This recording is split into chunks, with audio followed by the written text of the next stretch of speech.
Fala meu amigo, fala minha amiga, em especial a você, aluno do segundo ano do ensino médio regular do estado de Minas Gerais. Eu, professor Matheus, professor de História, mais uma vez estou aqui com vocês e para contar que o PET voltou, e voltou para ficar o último módulo. Estamos aí trabalhando o volume 4, ou seja, o equivalente ao quarto bimestre, para que a gente possa então encerrar o ano com chave de ouro. Vocês que nos acompanharam e a gente que juntos fizemos todo esse ano, um ano complicado, eu sei que pelo andar da carruagem, você que está me assistindo agora já deve estar vacinado, fico muito feliz em saber disso. A gente vai tentar fechar com chave de ouro o plano de ensino tutorado que nos foi disponibilizado pela Secretaria de Educação do Estado de Minas Gerais. Galera, juntos estamos vencendo. Vencendo a Covid, vencendo o PET e vencendo o difícil ano de 2022. Com a esperança de que 2022 não, esperando que 2022 seja melhor do que 2021. E para isso, galera, nós iremos trabalhar a temática que são embates políticos e culturais no processo de construção e afirmação do Estado Nacional. Resumindo, toda a confusão, toda a treta, todo o rolo que deu na formação do que a gente chama do Brasil. Ou seja, o Brasil independente, o Estado Nacional Brasileiro. Então a gente vai falar aqui daquela transição da independência do Brasil, da suposta libertação, mas vamos lá, vamos entender. Mas antes de começar a falar sobre tudo isso, claro, queria convidar você a conhecer o Projeto Escola Online. Para você que não conhece ainda o Projeto Escola Online, é um projeto onde eu e vários outros colegas oferecemos a você em várias mídias sociais, como é o caso do Twitter, como você vai ter o nosso contato do WhatsApp, a galera que quer acompanhar a gente também no Facebook. Claro, eu fico vendo muita gente perguntando, como é que está o cronograma do PET? Vai lá no nosso Instagram. A gente estabeleceu todo bonitinho o cronograma de postagem das aulas do PET, os horários direitinho para sua série, para sua disciplina, tá? Temos aqui também no YouTube onde você nos encontra. Você que ainda não se inscreveu, aproveita, porque estamos aí rumo, galera, olha só, ao 100k. Como diria Buzz Lightyear, ao infinito e além. Estamos aí na casa de quase 91.500 inscritos. Então a gente caminha junto com vocês para os 100 mil inscritos no nosso canal. É bacana ter você junto com a gente. Temos novidades agora em plataformas de áudio, você encontra podcasts. E você que quer conhecer tudo, visite a nossa plataforma. Está sendo toda reestruturada para você. Beleza, galera? Então é tanta novidade nessa nossa volta, para a gente poder fechar o módulo 4, o quarto bimestre, que a gente se perde em muita informação. Já me perguntaram, e aí, tem os professores no Tinder? Já falei, não procura que acha. No OnlyFans, beleza. A gente vê tudo aqui, até na Deep Web você vai encontrar professor. Mas, para a gente não perder o costume, o que a gente faz antes de começar a nossa aula? Vem comigo e roda a vinheta.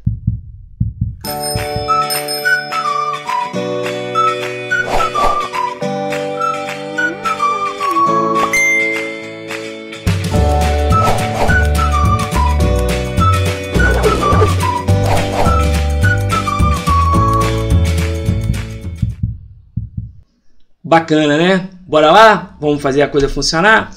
Então, gente, vamos ver a apresentação desse módulo, o que faz. Galera, é o seguinte, tá? A construção do Estado brasileiro, ou seja, a ideia do Brasil, porque até então a gente era uma colônia, e subentende-se a ideia do país Brasil, Estado Nacional Brasileiro.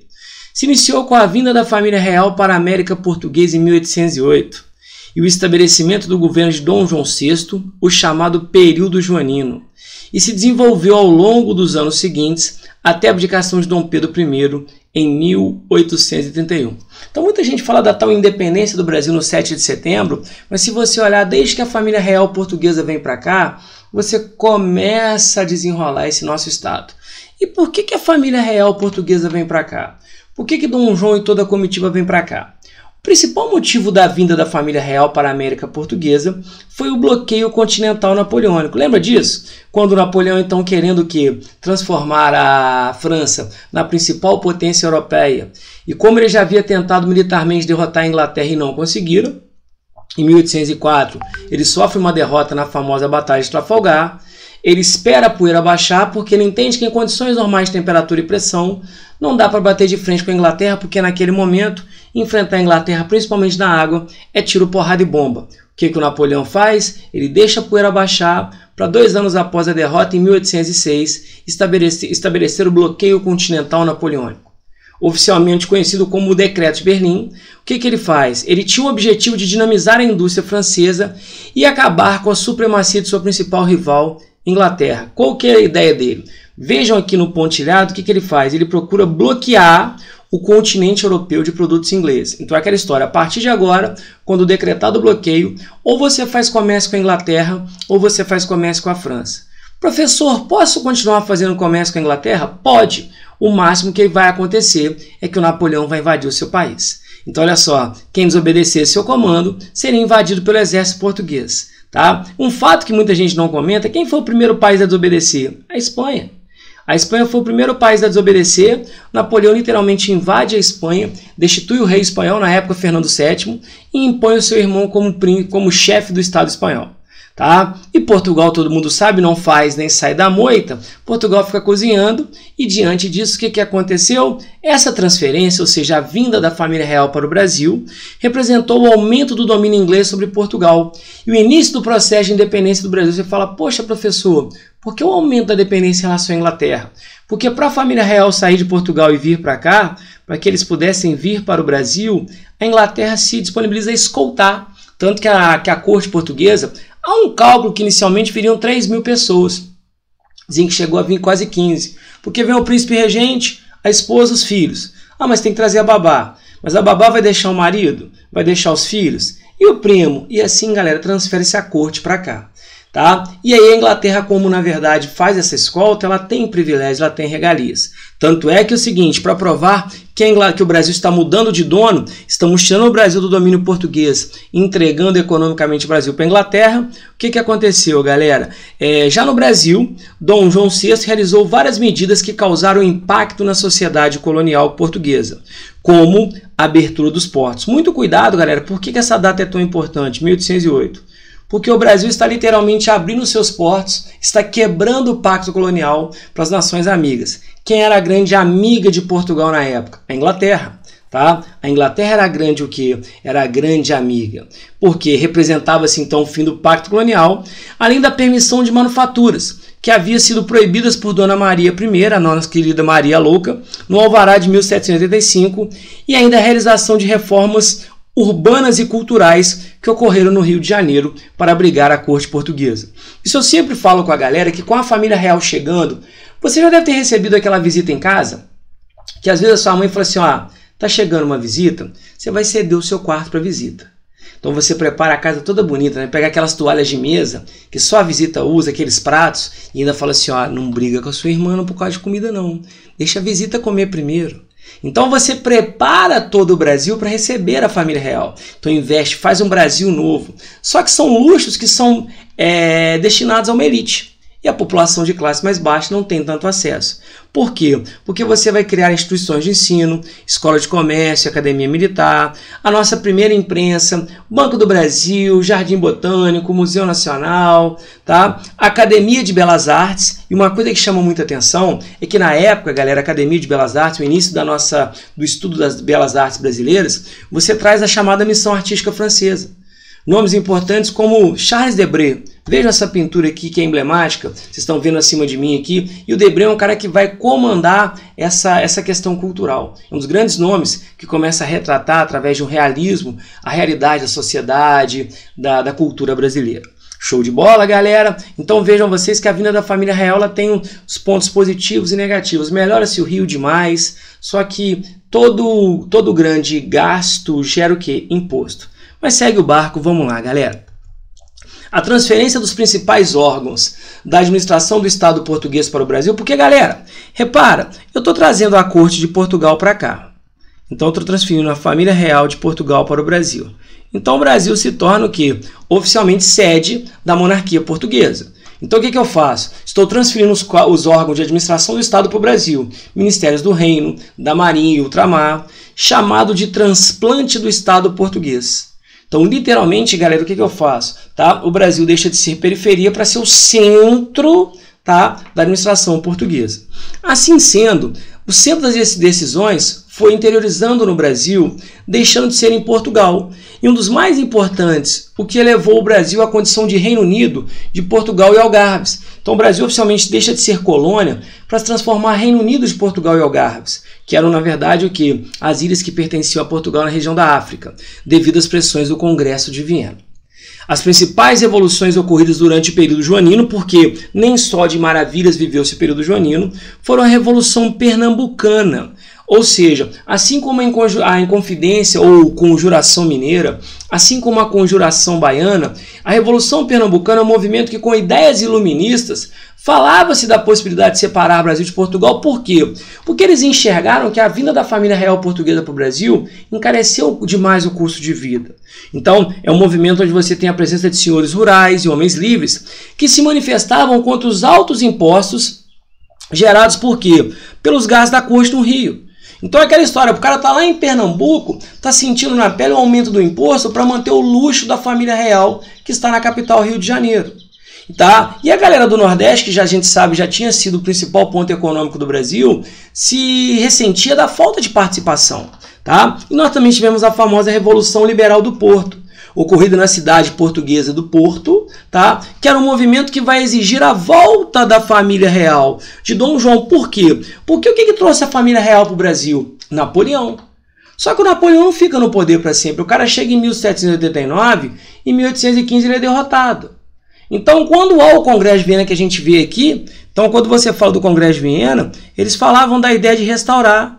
Qual que era a ideia da restauração? Trazer de volta os antigos governantes, que haviam sido destituídos. Então, pela regra, aonde era o lugar de Dom João VI? Em Portugal. Mas ele preferiu aqui ficar. E aí, quer dizer, passam-se 5 anos e vai estourar em 1820 em Portugal a Revolução que exige o quê? Que exige a volta da família real. Não porque eles gostavam do rei, mas eles sabiam que enquanto a família real estivesse no Brasil, o lucro do Brasil não sairia daqui. E vamos lembrar que nessa época, a principal fonte de renda de Portugal era o Brasil. Tá?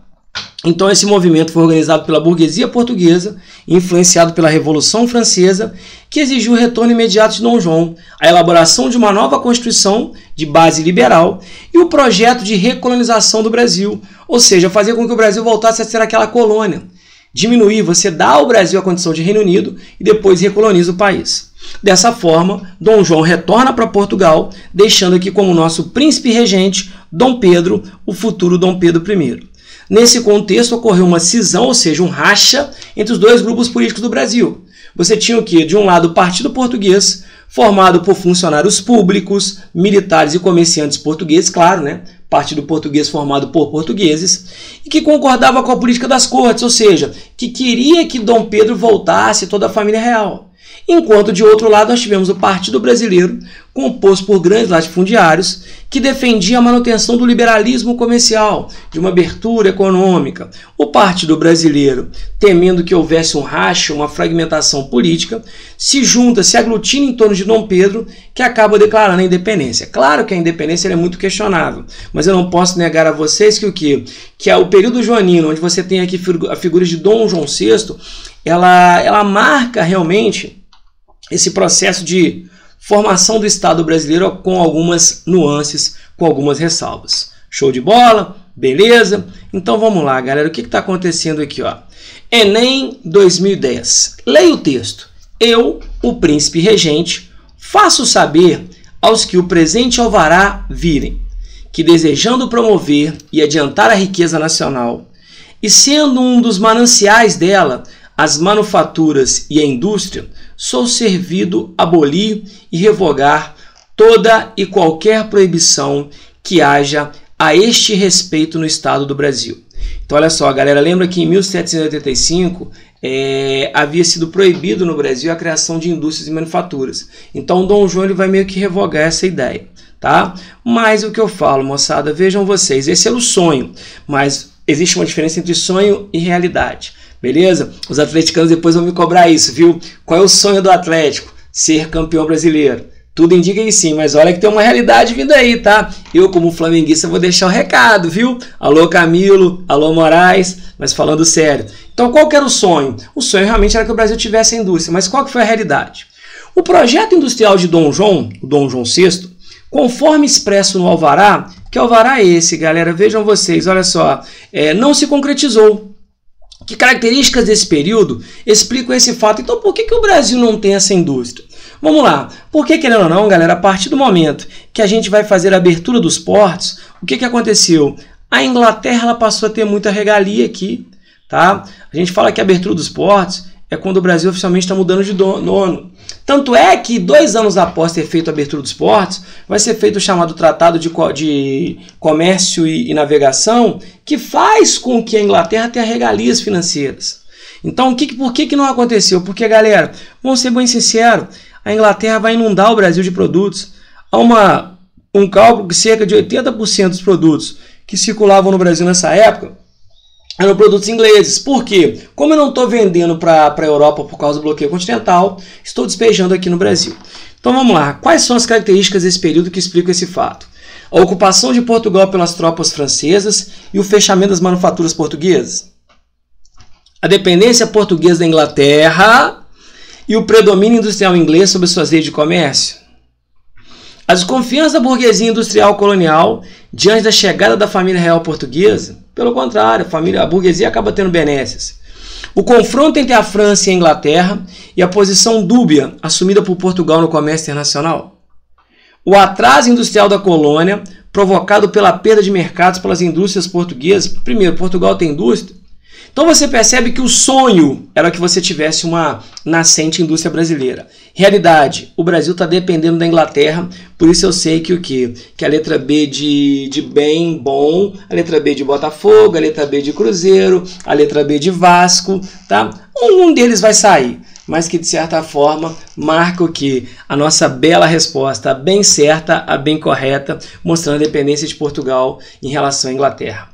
Show de bola, galera? Beleza? Então, muito cuidado nessa questão. Vamos lá, moçada. Você tem aqui o decreto, tá? Que é o decreto que fala dessa questão da revogação. Show de bola? Vamos lá, galera. Seguinte. Qual o papel conferido ao imperador pela Constituição de 1824? Só lembrando, galera, que essa nossa Constituição aqui, que foi a primeira Constituição do Brasil, ela foi uma Constituição outorgada. O texto não fala dela, mas é uma Constituição. O que ela é outorgada? Para a galera que vê Dom Pedro como herói, Constituição outorgada é aquela Constituição que é imposta. Então, quer dizer, foi colocada agora abaixo sobre o povo brasileiro a obrigação de uma Constituição que falava que o Brasil se tornaria uma monarquia vitalícia e hereditária. Então, enquanto quase todos os nossos países vizinhos aqui, tá, se transformavam numa república, o Brasil insistia em ser uma monarquia vitalícia e hereditária, onde o poder era passado de pai para filho, e o Brasil consegue a proeza de ficar independente de Portugal, tendo o português no poder, tá? Você estabelecia o voto censitário. O que é isso? Só votava quem tinha renda, tá? E detalhe, indireto, de acordo com o seu grau de rendimento, que você vai poder saber se vai poder escolher alguém para te representar. Você coloca a ideia da Igreja Católica subordinada ao Estado brasileiro. Então é uma Constituição que mostra muito o que, galera? Que todo o poder está na mão do quê? Está na mão do imperador. Por quê? Porque além de tudo isso, galera, fora criado o poder moderador. Para a galera que já ouviu essa história, o que é o poder moderador? O poder moderador, tá? Porque qual que é a ideia do Montesquieu? Lembra do iluminismo? Montesquieu falava de 3 poderes: executivo, legislativo e judiciário.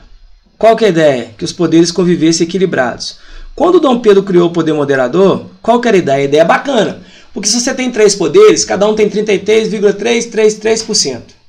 Só que quando eu crio o poder moderador, na teoria, qual que era o papel? Moderar a relação entre poderes. Exemplo, se eu tivesse poder moderador agora, o presidente Bolsonaro brigou com o STF. O que faz o poder moderador? Chama os dois e tenta resolver. Só que na prática, quem que exercia o poder moderador? O próprio Dom Pedro. Então, com essa Constituição, o Dom Pedro se torna o quê? O chefe de toda a organização política. Então não precisa nem discutir muito isso, tá? Por quê? Porque ele está acima do bem e do mal. A ideia do poder moderador, a ideia de você colocar a igreja como empregado, mostra muito a ideia dessa charge. Olha lá, galera, a Constituição é para todos, majestade? Quase todos. Eu estou acima delas. Por quê? Porque ele impõe uma Constituição do jeito que ele quer.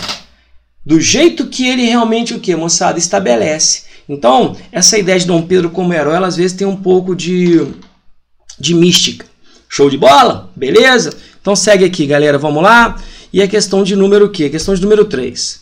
Quando o príncipe regente português Dom João, então estou falando da vinda da família real, chegou de malas e bagagem para residir no Brasil, houve um grande alvoroço na cidade do Rio de Janeiro. Antes eles já haviam passado de Salvador, promovido a abertura dos portos, tá? E depois chegam no Rio, que era a capital.